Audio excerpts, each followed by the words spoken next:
Hello again. So, just finished doing the alternator and just getting the car back together, and been meaning to fix this. So, there's a couple of covers that go on the inside wheel arch.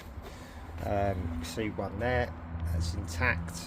I noticed this when I was doing the timing chain, etc. A couple of months ago, but didn't get around to sorting it. These are actually quite cheap. You can find aftermarket ones for, like, I don't know, I think they were about £5 or £6, but never really got around to ordering one. I thought, well, you know, I've got a 3D printer, I can probably print them. So, which is slightly cheaper, to be fair. I mean, but you know, any chance to use my 3D printer, I will jump at it. So, someone has already reverse engineered one of these. It's not exactly the same, so I've just finished printing it. But let me just show you this one here. So this is the broken one. It's got a chunk missing out of it. So that's that. To the side. So this is the 3D printed one. So that's the bottom end of it. So you can see that straight away that it's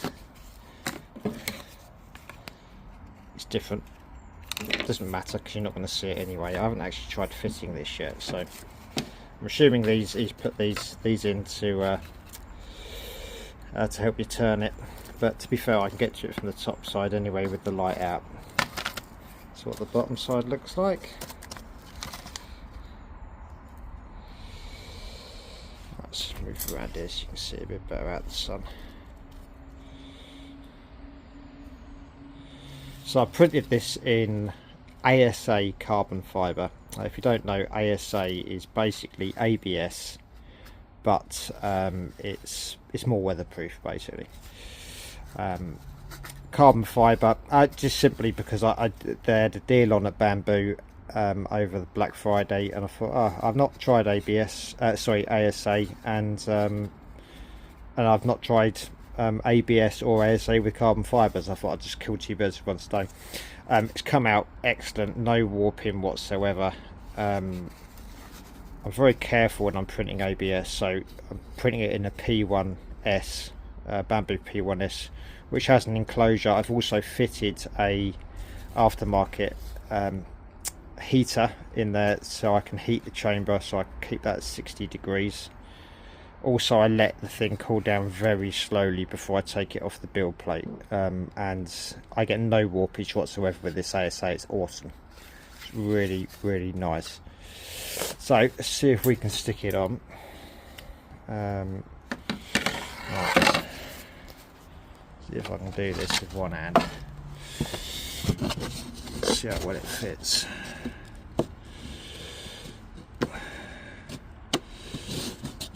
That seems okay. Right, so I'm going to need another hand, so I'm just going to stick this down for 1 second, and I'm back. That actually fits really well. I was a bit worried that was not going to fit.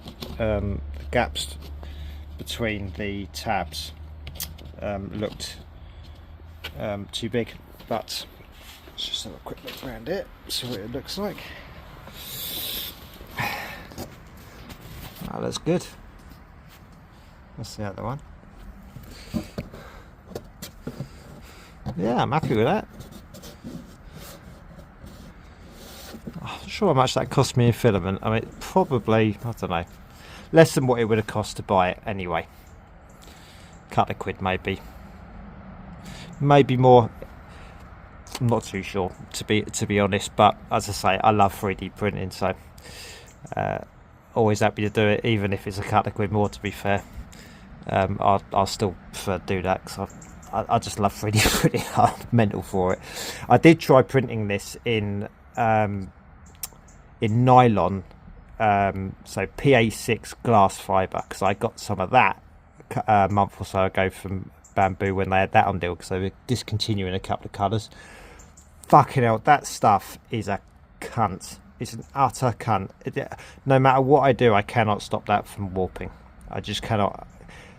I was like extra careful this time. I used an engineering plate. I'm using glue that's specifically made for nylon. I'm heating the chamber up over what the actual heater that I've got is really spec'd for. So I'm heating the chamber up to 70 degrees, build plates on it at 100, and the thing seemed to be printing nice. I mean, I started it at like 12 last night, and I watched it for about an hour. It looked fine, it wasn't warping. And I thought, I just got to go to sleep. I've got to go to sleep at some point. So I went to sleep, woke up this morning, and the thing's a fucking wavy mess. God knows what I can use that for printing for. I mean, to be fair, I think it might be okay for really small things. Like there's a hose clamp underneath the car that is needed, and like they want 15 quid for those. So I'm reverse engineering that at the moment, and I will try again to print that in nylon because it needs to be flexible and strong, and I think that is perfect for that. We'll see. If I actually manage to get it done, I shall post a video. But yeah, I'm happy with that. Looks great.